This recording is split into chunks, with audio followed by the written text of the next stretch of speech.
کچھ Muslim scholars ایسے ہیں جنہوں نے ماضی میں کچھ پیش گوئیاں کی تھیں اور وہ پیش گوئیاں درست نکل رہی ہیں.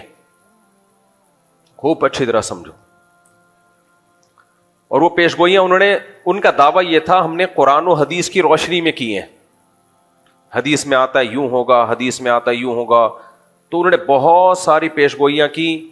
یہ اس پہ کلپ بنانا ہے لازمی. تو بہت ساری پیش گوئیاں انہوں نے کی قرآن و سنت کی روشنی میں, علامات قیامت کی روشنی میں, یہ ہوگا یہ ہوگا. ان کی کچھ پیش گوئیاں ٹھیک نکلی. اب لوگ کیا کر رہے ہیں, بار بار دیکھو وہ یہ کہا کرتے تھے آج یہ بات درست ثابت ہو گئی, وہ یہ کہا کرتے تھے آج یہ بات درست ثابت ہو گئی. تو ایک بات خوب اچھی طرح سمجھ لیں, قرآن و سنت میں قیامت کی علامات کے بارے میں جتنی علامتیں بیان ہوئی ہیں اس کے بارے میں جو صحیح تحقیق کے بعد جو بات علماء نے کی ہے وہ یہ ہے کہ کسی پیش گوئی کا کوئی اسپیسیفک ٹائم نبی کریم صلی اللہ علیہ وسلم نے نہیں بتایا ہے. لہذا ان پیش گوئیوں کی بیس پہ ہمیں کوئی کام کرنے کی یا پالیسی بنانے کی اجازت نہیں ہے. پالیسی یا پلاننگ بنائی جائے گی گراؤنڈ ریئلٹی کو دیکھ کر, ان پیش گوئیوں کو دیکھ کر نہیں بنائی جائے گی. ان پیش گوئیوں کا ہم کیا کریں, بس ایمان رکھیں. بس میں ایک مثال سے بات سمجھاتا ہوں. حدیث میں آتا ہے کہ حضرت عیسیٰ علیہ السلام نازل ہوں گے قرب قیامت میں. غامدی نے اس کا انکار کیا. غامدی کے فالوورز میرا بڑا مذاق اڑا رہے ہیں اور کہہ رہے ہیں مفتی صاحب کے پاس علم نہیں ہے. جب غامدی صاحب کا یہ کلپ چلا ہے نا, قرآن میں بدترین تحریف کی ہے غامدی صاحب نے, اور قرآن سے ثابت کرنے کی کوشش کی ہے کہ حضرت عیسیٰ کی وفات ہو گئی ہے. حالانکہ قرآن میں بھی ہے کہ آسمانوں پہ اٹھایا گیا, اور حدیثوں میں تو بہت واضح ہے. بخاری اور مسلم کی متفقن علیہ صحیح حدیث ہے, اور باقی حدیث کی کتابوں میں بھی ہے. لَيُوشِكَنَّ أَن يَنزِلَ فِيكُمُ ابْنُ مَرْيَمَ حَكَمًا وَعَدْلًا, مریم کے بیٹے تم پر ضرور بالضرور آسمان سے نازل ہوں گے, حکم بن کے, حاکم بن کے, عادل بن کے. فَيَكْسِرُ الصَّلِيبَ, صلیب کو ختم کر دیں گے جو نشان ہے صلیب کا. وَيَقْتُلُ الْخِنزِيرَ, اور دنیا سے خنزیر کا خاتمہ کر دیں گے. اتنی واضح حدیثیں ہیں. لیکن پروفیسر غامدی صاحب کیا کہتے ہیں ان حدیثوں کا جواب, کہ یہ تاریخی, بخاری اور مسلم یہ تاریخی واقعات ہیں. یعنی پیغمبر کے اقوال کو صرف کیا ایک حیثیت دی جا رہی ہے, ہسٹری کی کتابیں ہیں. ہسٹری کی کتابیں اوتھینٹک ہیں یا نہیں ہے یہ بتاؤ, اوتھینٹک ہے یا نہیں ہے. اگر ہمیں ہسٹری بتا رہی ہے کہ نبی نے ایسا کہا ہے اور اس ہسٹری کو بیان کرنے والے سارے قابل اعتماد ہوں, تو آپ کیوں نہیں مان لیتے نبی نے ایسا کہا ہے؟ اور آپ جب آپ کے فیور میں حدیث جاتی ہے آپ فوراً حدیث پیش کرتے ہیں, جب آپ کے اگینسٹ جا رہی ہوتی ہے تو آپ فوراً کیا کرتے ہیں, تاریخی کتابیں. تو حضرت عیسیٰ ابن مریم قرب قیامت میں نازل ہوں گے. اسی حدیث کی بیس پہ صحابہ کا بھی عقیدہ, تابعین کا بھی عقیدہ. پھر امام طحاوی حنفی رحمہ اللہ تعالی, بہت بڑے محدث, انہوں نے عقیدے کی ایک کتاب لکھی العقیدۃ الطحاویہ. اس کتاب پر پوری امت کا اجماع ہوا. اس کتاب میں وہ عقیدے بیان کیے گئے جو اہل سنت والجماعت کے متفقن علیہ عقیدے, حتیٰ کہ اس میں غیر اہل سنت والجماعت نے بھی اتفاق کیا. یعنی اس عقیدے میں حضرت عیسیٰ والے, شیعہ بھی مانتے ہیں کہ حضرت عیسیٰ نازل ہوں گے. اتنا مضبوط اجماع ایک بات پر ہو گیا کہ حضرت عیسیٰ زندہ ہیں آسمانوں پہ, قرب قیامت میں نازل ہوں گے. اس کے بعد ان کی موت واقع ہوگی. بشر ہے, موت ہر بشر پہ واقع ہونی ہے, لیکن حضرت عیسیٰ پہ موت واقع نہیں ہوئی. اس قدر مضبوط اجماع اس مسئلے پر, غامدی صاحب نے اجماع کی بھی دھجیاں اڑا دی. اجماع میں ایسی ٹیکنیکل بحث کی ہے, کون سا اجماع, کون کیڑا اجماع, یہ والا اجماع نہیں, وہ والا اجماع, پتہ نہیں, ایک ہر چیز میں رخنا ڈال دیا. کچھ اسکالرز ایسے ہیں جن کا کام ہے ہر چیز میں کنفیوژن پیدا کرنا. بس ہر چیز میں کیا پیدا کرنا, کنفیوژن پیدا کرنا. میں اس کی ایک مثال دیتا ہوں, پھر میں اپنی اصل ٹاپک کی طرف آتا ہوں. 2-3 چپیٹے عاملوں کو اور لگاؤں گا, پھر اصل ٹاپک کی طرف جاؤں گا. دیکھو کنفیوژن کسے کہتے ہیں. دیکھو ہماری کرکٹ ٹیم تھی, اس کا نام تھا فرینڈز کرکٹ کلب. ہماری ٹیم تھی بچپن میں اوپنر جایا کرتا تھا اور چوکے چھکے بھی لگایا دیا کرتا تھا, کبھی کبھار, زیادہ نہیں. لیکن مجھے بھیجتے تھے جب چوکے چھکے لگانے ہوتے تھے. بیان میں بھی لوگ کہتے ہیں آپ چوکے چھکے لگا رہے ہوتے ہو. خیر, تو ہم چونکہ بچے تھے, فرینڈس کرکٹ کے لیے, اب کلب ہماری ٹیم کا نام تھا اور ہمارا مقابلہ ہوتا تھا میچور لوگوں سے, کیونکہ ہمارے محلے میں سب سے جونیئر ٹیم ہماری تھی. میٹرک کے بچے تھے اس میں, 8 9 اور میٹرک کے, اور جو ہمارا مقابلہ ہوتا تھا وہ سارے بڑے بڑے تھے, تو اس لیے ہم ہار ہی رہے تھے مسلسل. اب کرکٹ میں آپ کو پتا ہے ٹیشن بازیاں بہت ہوتی ہیں. ٹیشن بازیاں پتا ہے نا, ایسے جیسے پہلے ہاریں گے پھر اس کے 6 مہینے تک تبصرے چلیں گے بلا وجہ کے, کیوں ہارے, اصل میں اس کو یہاں تھوڑا سا جو وکٹ کیپر ہے اس کو تھوڑا سا یوں کر دو, وہ تھوڑا سا کنفیوز تھا, وہ تھوڑا سا ڈپریشن میں محسوس ہو رہا تھا. ایسے بیکار قسم کے ٹی وی پہ, ابے گیند بلہ ہے اٹھا کے لگ گیا, نہیں لگا, اتنا زیادہ اس کو بیٹ کے ویلیو دینا. اس لیے پاکستان ہارتا ہے, مجھے غم نہیں ہوتا, لوگ ڈپریشن میں جا رہے ہوتے ہیں, ہائے ہار گیا. ابھی ہم امریکہ میں تھے, جو ہمارے ڈرائیور مجھے مشیگن سے لے کے جا رہے تھے, 5 گھنٹے کی ڈرائیو تھی. ایک اسٹیٹ ہے امریکہ کی مشیگن, وہاں سے وہ کون سی اسٹیٹ تھی, شکاگو, 4-5 گھنٹے کی ڈرائیو جا رہے ہیں, اور کرکٹ لگایا ہوا انہوں نے. وہ پاکستان آخری بال ہے, آخری اوور چل رہا ہے, ہار رہا ہے, بہت ٹینشن. میں نے کہا بھائی تو گاڑی نہ ٹھوک دینا کہیں یار. میں نے کہا ہمیں تو پہلے سے پتا تھا ہار رہا ہے.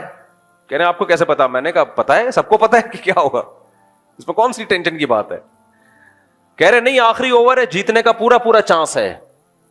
تو میں نے کہا بھائی پہلے سے فرض کر لو ہار جائے گا, لہذا ٹینشن نہیں ہوگی, کیوں فرض کر کے بیٹھے ہو کہ جیت جائے گا. اب وہ پٹھان تھے ہمارے دوست, ڈرائیونگ کر رہے, پشاور سوات کے تھے, یوں جا رہے کہہ رہے اسٹریس ہو رہی ہے مجھے مفتی صاحب. وہ بھار گیا پھر نا, پتہ نہیں آؤٹ ہو گیا کیا ہو گیا, ایسے یوں نا, ہاں مفتی صاحب ہار گیا پاکستان. میں نے کہا یار مجھے شکاگو پہنچا دے, میری وہاں سے فلائٹ ہے. میں نے کہا دیکھو جنگ میں ہارا ہے یا جیتا ہے؟ کہہ رہے جنگ میں جیتا ہے. بس جو جنگ میں جیتتے ہیں وہ کھیل کے میدانوں میں ہار جائیں. کوئی دیکھو مودی, میں جب بھی انڈیا کے خلاف بات کرتا ہوں, انڈیا مراد نہیں ہوتا, مودی سرکار.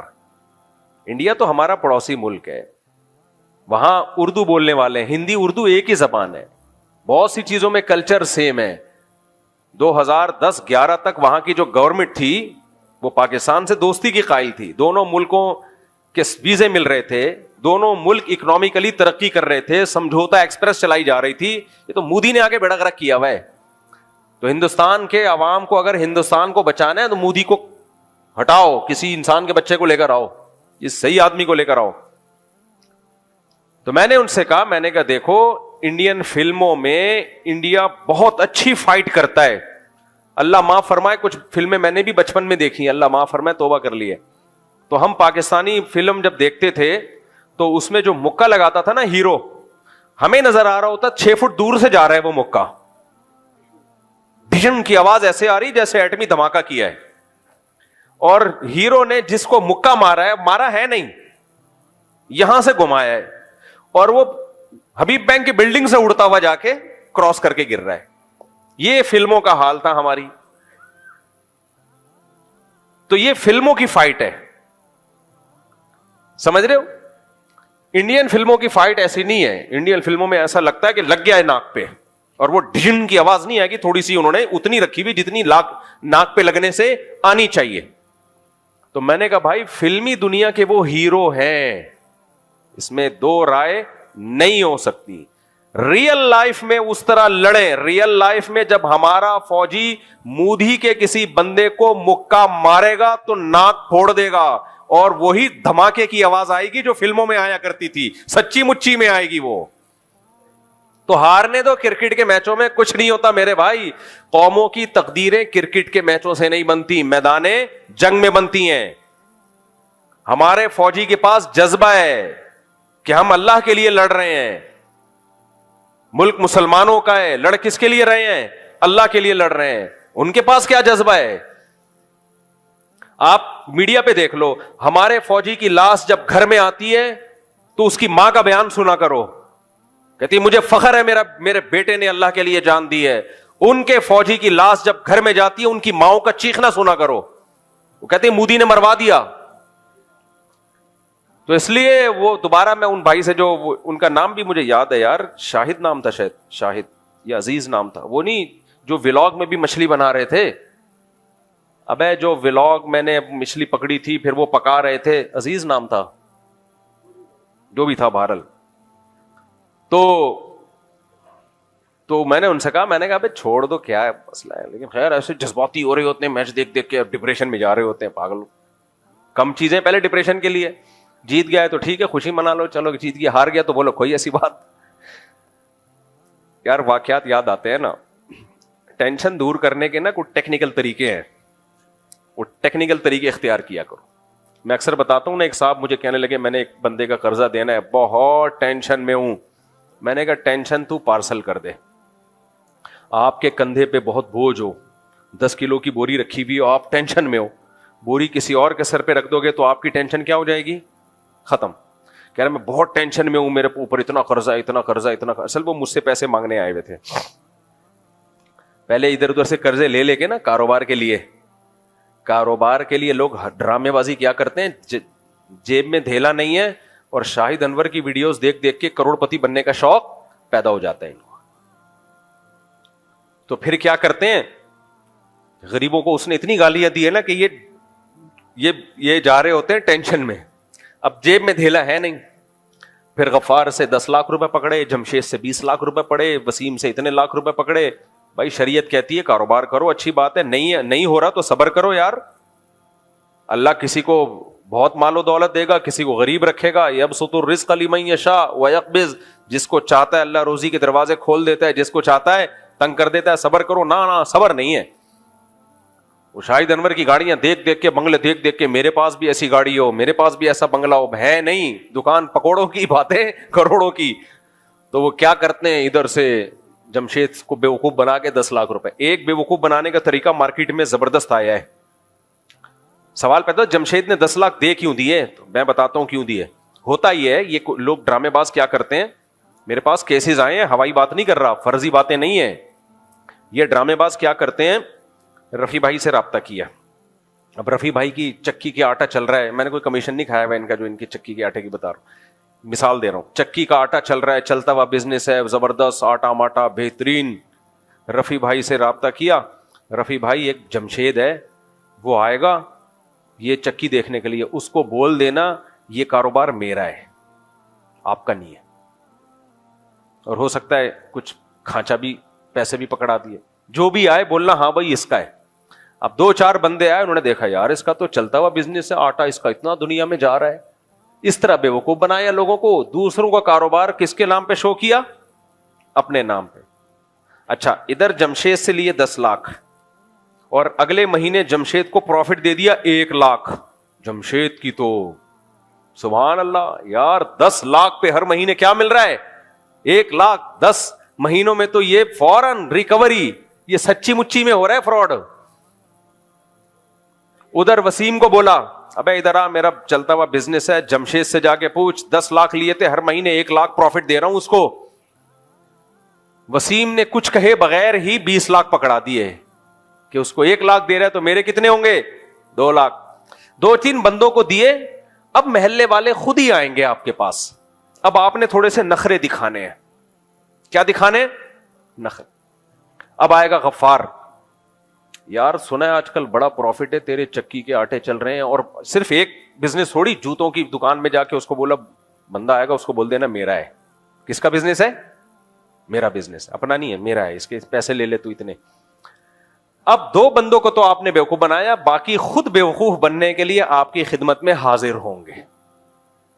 غفار صاحب آئیں گے, یار سنا ہے تو جمشید کو 1 لاکھ روپے دے رہا ہے. اب میرے پاس فالتو ٹائم نہیں ہے بھائی, میرا چلتا ہوا بزنس ہے, بس کر یار, کسی اور کے پاس پیسے لگا یار, انویسٹر کی بھی کمی نہیں ہے اور میرے پاس جو ہے وہ پیسوں کی کمی نہیں ہے. یار لگا لے یار, بھائی بندی بھی کوئی چیز ہوتی ہے یار. یار ایک تو تم لوگوں نے تنگ بہت کیا ہوا یار, یار میں اتنے پیسے کدھر کھپاؤں گا, مجھے ضرورت نہیں ہے. اندر اندر تو لڈو پھوٹ رہے ہیں کہ لا اپنے جیسے 6 بے وقوف اور لے آ. اندر اندر لڈو پھوٹ رہے ہیں کہ صحیح بزنس. مزاربت میں یہی تو ہوا ہے جو مزاربت اسکینڈل چلا تھا. جو مزاربت اسکینڈل چلا تھا نا, اس میں نے بولا تھا یہ مفتی لوگوں کو الو بنا رہا ہے. ایک تو یہ مفتی ہے نہیں, اور یہ مولویوں کو بھی الو بنا رہا ہے, عام لوگوں کو بھی. اور دیکھنا آخر میں کروڑوں روپے لے کے مارکیٹ سے شارٹ ہوگا. یہ وہی ہوا. لیکن ہماری قوم کا دماغ خراب ہے, اب بھی اس کو فیور کر رہے ہیں. کہہ رہے ہیں اصل میں ایجنسیوں نے جب دیکھا نا اتنا پیسہ آ گیا ہے تو پھر ایجنسیوں کو اچھا نہیں لگا. اپنی بے وقوفی کسی اور پہ ڈالو تو پھر غفار آئے گا یار 10 میری طرف سے لے لے, پھر ستار آئے گا یار 15, ایک دن ریاض ملک آ جائے گا. ملک ریاض ہے, ریاض ملک ریاض آئے گا, بولے گا میں بے وقوف ہوں, بحریہ ٹاؤن بنا کے بیٹھا ہوں. خیر وہ نہیں آئے گا, وہ خود کھیڑو ہے, اس کو پتا ہے کہ اس کو پتا ہے کیسے لوگ چونا لگاتے ہیں. لیکن بے وقوف لوگ دنیا میں بہت ہیں, ایک ایک کر کے آئیں گے, پیسے پھینک کے جائیں گے. اس کے بعد جب آپ کے پاس ایک اچھا خاصا اماؤنٹ جمع ہوا, 2 اس کو پکڑا, ایک اس کو پکڑا, اس کے بعد پھر آپ مارکیٹ سے شارٹ. پیسہ تو آپ نے کہیں باہر منتقل کر دیا ہنڈی منڈی کے ذریعے. اس کے بعد پھر آپ روتے پھرو گے. اگر یہیں رہنا ہے یا تو باہر بھاگ جاؤ, اور اگر یہیں رہنا ہے باہر نہیں جانا تو آپ روتے پھرو گے. پھر آپ کبھی فلاں مفتی کے پاس, یار میرا اتنا قرضہ چڑھ گیا میرے اوپر, کبھی کسی کے پاس, کبھی کسی کے پاس, خود چڑھایا ہے اور ابھی بھی کھا رہا ہے. کچھ لوگوں پہ تو سچی مچی کا قرضہ چڑھا ہوتا ہے, لیکن میجورٹی ایسے ہی ڈرامے کر رہی ہوتی. تو جو اس طرح قرضہ کھا کے آتے ہیں نا میرے پاس, کچھ اس میں صحیح بھی ہوتے ہیں لیکن ہوس کے مریض ہوتے ہیں. ڈرامے نہیں کیے ہوتے لیکن ہوس کا مطلب کیا ہے, کچھ بھی نہیں ہے, ادھر سے پیسے ادھر سے پیسے ادھر سے پیسے پکڑ کے بزنس میں لگا دیا اور لاس کر دیا. پھر وہ آتے ہیں بھائی اتنا میں نے کاروبار میں پیسہ لگا دیا, میرا نقصان ہو گیا, مفتی صاحب کچھ تھوڑا سا تعاون ہو جائے گا. میں کہتا ہوں تیرا فائدہ ہوتا تو میرے ساتھ تعاون کرتا, تو کیا خیال ہے؟ پھر کہتا میرا دماغ ہے بھائی, پیسہ لے کے لگایا, نوٹ چھاپے, حماقت کی سزا مجھے دینے آ رہا ہے.